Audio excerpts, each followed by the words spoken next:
Assalamualaikum warahmatullahi wabarakatuh.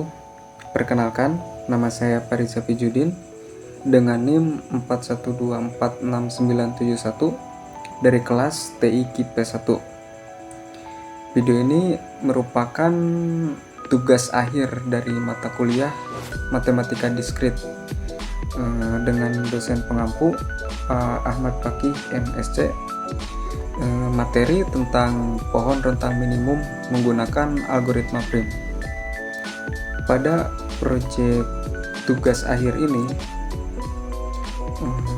saya akan mencari pohon rentang minimum dari graf lokasi maps.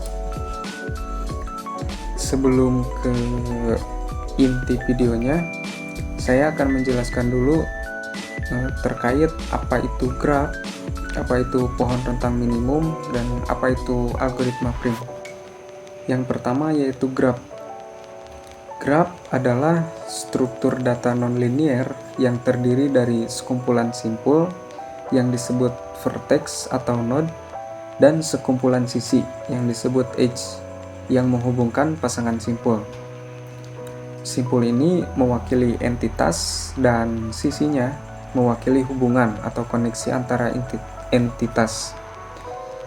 Sisi ini bisa memiliki bobot atau yang disebut wedge yang menunjukkan biaya, jarak, atau kapasitas dari koneksi tersebut. Kedua yaitu pohon rentang minimum. Pohon rentang minimum ini atau disebut MST adalah subgraf dari suatu graf berbobot tak berarah yang memiliki sifat-sifat. Yang pertama, ia adalah pohon atau tidak memiliki siklus atau sirkuit. Yang kedua, ia merentang atau menghubungkan semua simpul dalam graf asli. Dan yang ketiga, jumlah total bobot sisinya adalah minimum di antara semua pohon rentang yang mungkin. Jadi, MST ini digunakan untuk mencari cara paling efisien dengan biaya terendah untuk menghubungkan semua titik dalam suatu jaringan. Dan yang terakhir yaitu algoritma prim.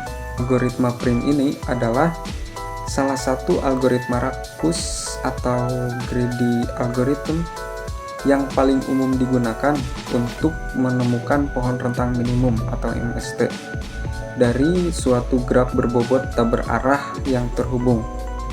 Jadi cara kerja algoritma prim ini dimulai dari simpul acak atau simpul tertentu dan secara bertahap menambahkan sisi dengan bobot terkecil yang menghubungkan simpul di pohon saat ini dengan simpul yang belum ada di dalam pohon sambil memastikan tidak terbentuk siklus atau sirkuit. Nah, proses ini juga diulang terus-menerus sampai semua simpulnya terhubung.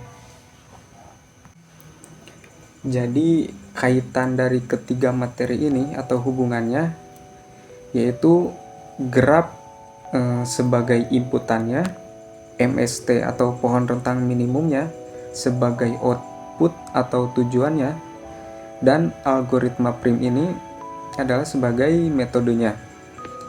Jadi secara garis besar atau kesimpulannya, algoritma prim dioperasikan pada sebuah graf untuk menghasilkan sebuah pohon rentang minimum atau MST. Nah, sekarang lanjut ke inti videonya, yaitu mencari pohon rentang minimum dari graf lokasi maps. Tahapan yang pertama yaitu saya akan menentukan titik-titik lokasinya. Saya menggunakannya di Google Earth. Langsung saja ke Google Earth-nya.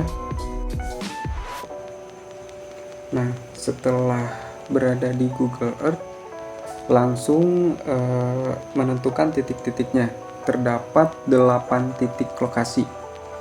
Yang pertama yaitu menentukan lokasi rumah atau kos. Karena saya kos, berarti saya menentukannya kosnya. Ini kos saya ya. Terus lanjut aja langsung kedua yaitu kampus. Ini kampus saya yaitu di STMIK IKMI Cirebon. Ini lokasinya. Lanjut yang ketiga yaitu pusat perbelanjaan. Saya menentukannya di pusat perbelanjaan terbesar di kota Cirebon, yaitu di Grage Mall Cirebon. Terus lanjut ke titik yang keempat yaitu pusat olahraga. Saya memilihnya yaitu di Stadion Bima karena ya dekat dari kos. Terus lanjut yang kelima yaitu pusat keagamaan. Saya memilih masjid terbesar di kota Cirebon yaitu Masjid Raya At-Taqwa Kota Cirebon.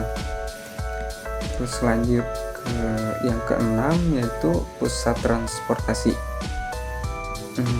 Saya memilih terminal yaitu di Terminal Harjamukti. Terus lanjut yang ketujuh yaitu objek wisata. Karena yang saya tahu objek wisata terdekat di sini yaitu di objek wisata Gua Sunyaragi. Terus yang terakhir yaitu pusat kesehatan. Saya memilih pusat kesehatan terbesar di kota Cirebon yaitu Rumah Sakit daerah Gunung Jati. Nah, ini adalah ke-8 titik lokasi yang saya pilih. Setelah menentukan 8 titik lokasi ini, lanjut diubah setiap titik lokasi ini dengan vertex atau edge. Nah, ke-8 titik ini ditandai atau diubah menggunakan simbol. Bebas sebenarnya, harusnya titik, cuman saya milihnya simbol bintang aja. Setelah menentukan atau mengubah ke dalam simbol titik atau disebut vertex, kemudian cantumkan hanya titik-titiknya aja. Dan setelah menentukan atau menuliskan titik-titiknya, lanjut dikasih keterangan setiap titiknya. Contoh kos 1 kasih keterangan P1, kampus keterangannya P2, pusat perbelanjaan P3, pusat olahraga P4, pusat keagamaan P5, pusat transportasi P6, objek wisata P7, dan pusat kesehatan P8. Setelah memberikan keterangan dari setiap titiknya, kemudian menambahkan garis sekaligus bobotnya. Karena ini dari maps, berarti bobotnya menggunakan jarak. Saya coba cek jarak dari kampus ke kos dengan jarak 400 meter. Karena 400 meter ya terlalu banyak, saya skalakan menggunakan skala 1:100. Jadi jarak 400 ini menjadi 4. Begitupun yang lainnya. Jadi langsung aja supaya lebih cepat, langsung kasih keterangan bobot. Ini udah sesuai dengan jarak aslinya ya. Contoh ini 17 ini tuh berarti jaraknya 1,7 km dan seterusnya. Setelah memberikan garis beserta bobotnya, didapatkanlah sebuah graf dari lokasi maps. Ini merupakan sebuah graf.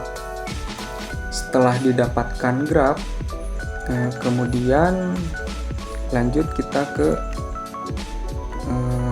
mencari pohon rentang minimumnya dengan menggunakan metode algoritma prim. Langkah pertama yaitu hilangkan dulu semua garis beserta bobotnya, hanya mencantumkan setiap titiknya. Nah, setelah mencantumkan semua titik, pilih satu titik tertentu. Langsung saya memilih yang pertama aja, yaitu cos, yaitu titik P1. Nah, dari titik P1 ini, karena karena pilihannya cuma 2, yaitu 4 dan 6, karena kita akan mencari pohon rentang minimum, berarti mencari bobot paling kecil atau paling minimumnya. Dari 4 dan 6, bobot terkecilnya yaitu ya 4, berarti dari P1 ke P2. Langsung dikasih keterangan. Nah, setelah menentukan garis ini, selanjutnya kasih keterangan bahwa garis itu tuh udah terpilih menggunakan garis warna kuning. Nah, setelah dipilih itu, lanjut mencari garis yang selanjutnya, yaitu dari P1 ke P4 atau P2 ke P7. Lihat bobotnya, pilih bobot yang terkecil, yaitu dari kedua pilihan ini 6, dari P1 ke P4. Pilih itu, kemudian kasih keterangan dengan menggunakan warna kuning. Nah, lanjut pilih bobot terkecil 17, 11, dan 27. Bobot terkecilnya yaitu 11. Pilih dari P4 ke P7. Nah, kemudian kasih keterangan warna kuning. Nah, setelah sampai ini, kalau kita memilih P2 ke P7, ini akan membentuk sebuah sirkuit atau siklus. Nah, ini tidak boleh karena melanggar aturan. Tidak boleh sampai terbentuk siklus atau sirkuit. Jadi P2 ke P7 tidak boleh dipilih. Langsung kasih keterangan menggunakan garis warna merah. Nah, jadi pilihannya ada 3, 11, 15, dan 27. Nah, bobot terkecilnya yaitu 11. Pilih barisan dari P7 ke P6, yaitu 11. Terus kemudian kasih keterangan warna kuning. Nah, lanjut pilihannya yaitu ada 3, garis 10, 15, dan 27. Pilih bobot yang terkecil yaitu 10 dari P6 ke P8. Kemudian kasih keterangan juga bahwa itu tuh udah terpilih menggunakan warna kuning. Nah, sampai ini, tahapan ini, kalau kita memilih P7 ke P8, ini akan membentuk sirkuit juga. Jadi P7 ke P8 itu tidak boleh dipilih. Kasih keterangan warna merah. Nah, lanjut ada 3 pilihan, 27, 15, dan 23. Pilih bobot terkecil yaitu 15 dari P8 ke P3. Kasih keterangan warna kuning. Nah, dari P3 ke P4, kalau kita milih itu, ini akan membentuk sirkuit juga. Jadi tidak boleh. Kasih keterangan warna merah. Nah, terakhir ini ada 2 pilihan, yaitu 8 dan 23. Pilih bobot terkecil yaitu 8 dari P3 ke P5. Nah, kasih keterangan warna kuning. Nah, setelah ini ada baris terakhir. Kalau kita pilih itu, ini akan membentuk sirkuit. Jadi nggak boleh. Langsung kasih keterangan warna merah. Nah, setelah semua baris dan semua titiknya dipilih, didapatkanlah dari barisan atau garis keterangan warna kuning. Nah, ini merupakan pohon rentang minimum, bentuk dari pohon rentang minimumnya. Nah, setelah didapatkan bentuknya, kemudian kita jumlahkan setiap semua bobotnya. Ditambahkan 4 tambah 6 tambah 8 tambah 10 tambah 11 tambah 11 tambah 15, hasilnya yaitu 65. Jadi bobot pohon rentang minimumnya yaitu 65. Nah, dapat disimpulkan ini adalah bentuk akhir dari pohon rentang minimum dari lokasi maps. Mungkin sekian videonya. Terima kasih udah nonton sampai akhir. Mohon maaf atas segala kekurangannya. Semoga bermanfaat. Assalamualaikum warahmatullahi wabarakatuh.